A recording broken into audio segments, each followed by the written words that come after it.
সকাল সকাল টোনা জঙ্গলে বের হওয়ার জন্য প্রস্তুতি নিচ্ছে। আর ঠিক সেই সময় আমাদের টুনি এসে টোনার সামনে উপস্থিত হয়। ওগো, শুনছো? ঘরে একটু ভালো মিষ্টি মিষ্টি ফল নেই। আর যে ফলগুলো ছিল সমস্তটা নষ্ট হয়ে গিয়েছে। কেউ বাসায় এলে কি দেব? অন্তত কিছু ফল আনো। আর হ্যাঁ, টাটকা এনো। দয়া করে পচা ফল আর এনো না। কি? আমি পচা ফল আনি? বলি, টাটকা ফল কি আর প্রতিদিন আকাশ থেকে পড়ে? মোটামুটি দেখে ফল আনবো। পারলে এবেলা ওবেলা করে খেও, না হলে আমি পারবো না বাপু। আমার এই সুন্দর ঠোঁটটা ফল সংগ্রহ করতে করতে নষ্ট হয়ে গেল। ধুর ধুর ধুর, তোমার এই আলসেমি আর ফালতু কথা আর ভালো লাগে না। শোনো গিন্নি, তোমার এই গা জ্বালানো কথা শুনতে শুনতে আমার কান মাথা ঝালাপালা হয়ে গেল। আমি যাচ্ছি ফল আনতে, তবে ওই পচা ফলই আনবো। আসলে টোনা একটু অলস প্রকৃতির পাখি, যে কিনা গাছের নিচে পড়ে থাকা ফল নিয়েই বাসায় আসে, কারণ সে তার ঠোঁটকে কষ্ট দিতেই চায় না। সোনা, কষ্ট পাস না, আমি দেখছি কি করা যায়। মা, আমার খুব খিদে পেয়েছে, আর সহ্য করতেই পারছি না। শোনা মা, একটু অপেক্ষা কর, আমি এক্ষুনি আসছি। টোনা বের হওয়ার পরই কাকপো টুনির দুয়ারে আসে। টুনি দিদি, ও টুনি দিদি। এই কে রে? আমি কাক বউ, একটু বেরিয়ে এসো না। আ তুই? কি হয়েছে বল। টুনি দিদি, দয়া করো, 3 দিন ধরে আমার বাচ্চাটা কিচ্ছু খায়নি। তোমার ঘরে তো অনেক ফল আছে, একটা ফল দাও না দিদি। ওরে বাবা, ফল বুঝি একা একা হেঁটে আসে? মাগনা খাওয়ার জায়গা পাওনি বুঝলে? আমরা কি গাছে ফল ফলাই? যাও, নিজে জোগাড় করে খাও। আমার বাছার জন্য রাখা ফলে হাত দিতে দেব না। আর কোনো দিনও আমার বাচ্চার খাবারে নজর দেবে না। যাও, দূর হয়ে যাও এখান থেকে। ঠিক আছে দিদি, আসি। আমার ক্ষমা করে দিও।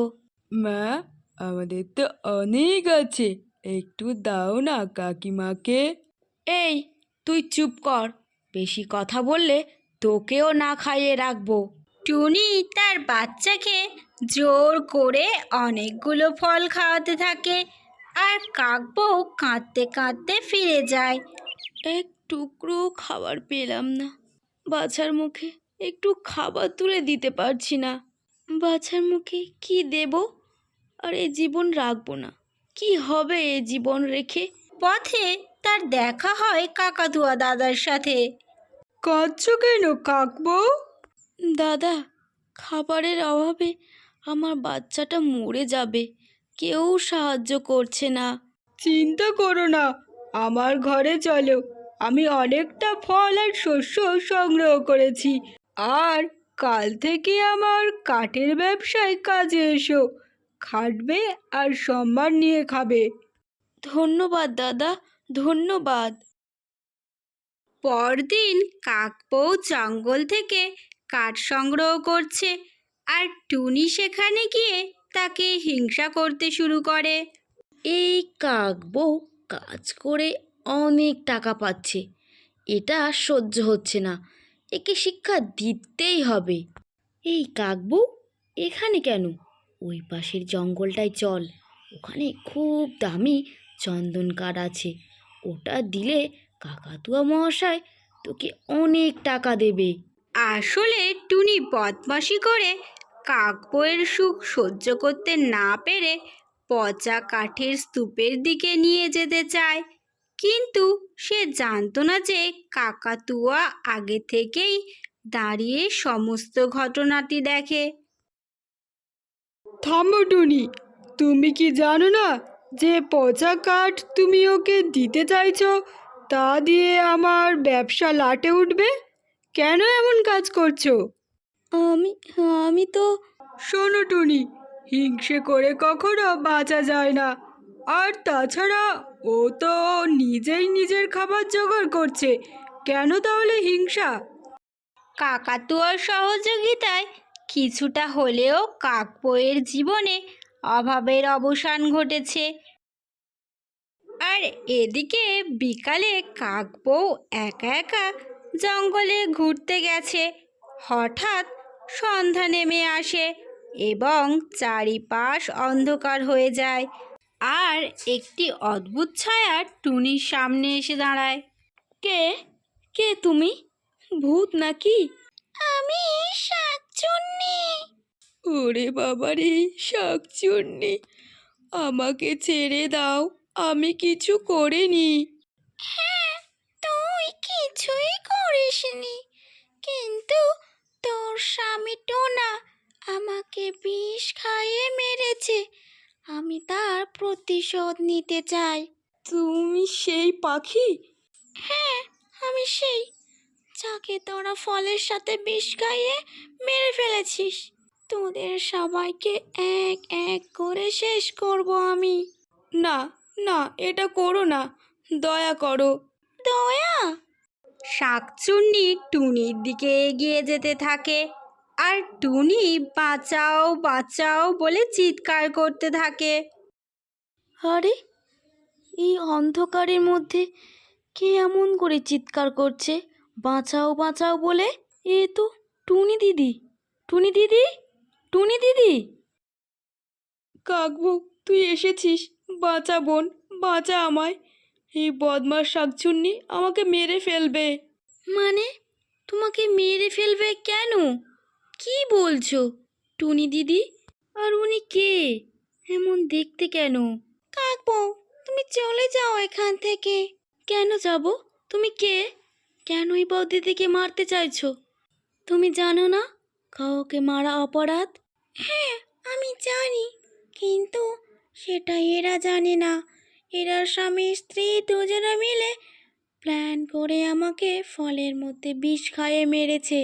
কি কি বলছো এসব দিদি? টুনি আর কোনো কথা বলতে পারে না। তার চোখ দিয়ে ঝরঝর করে জল পড়তে থাকে। ছি ছি ছি দিদি, তোমরা এতটা হিংস্র! ভয় পেও না কাকবউ, আমি শাকচুন্নি ঠিকই, কিন্তু তোমার ক্ষতি করব না। আমি বিচার চাই। আমি সত্যি জানি না কিভাবে তোমার ন্যায় পাইয়ে দেব বা কি বিচার করব আমি। আমি সত্যিই জানি না এদের অপরাধের কী বা শাস্তি।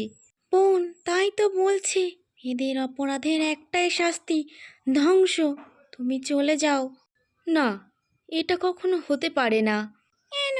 কেন হতে পারে না? তাহলে আপনিও তো সেই একই ভুল করতে চাইছেন। আর সত্যি বলতে আমি সেটা চাইছি না। তুমি ভালো, বদমাশের মতো আচরণ করো না। ঠিক, ঠিক বলেছ। তাহলে একটা কাজ করে দাও। কী কাজ বলো টুনি দিদি? তুমি এখান থেকে চলে যাও।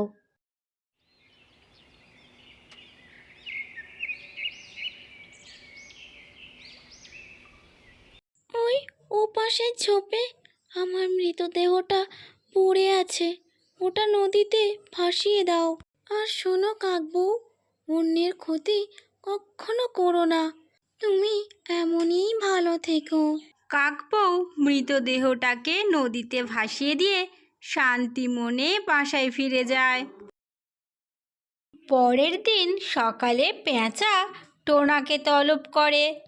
শোনো টোনা, এবার থেকে জঙ্গলের প্রতিটি সম্পদশালী পাখিকে 10টা করে ফল এখানে এনে জমা করতে হবে।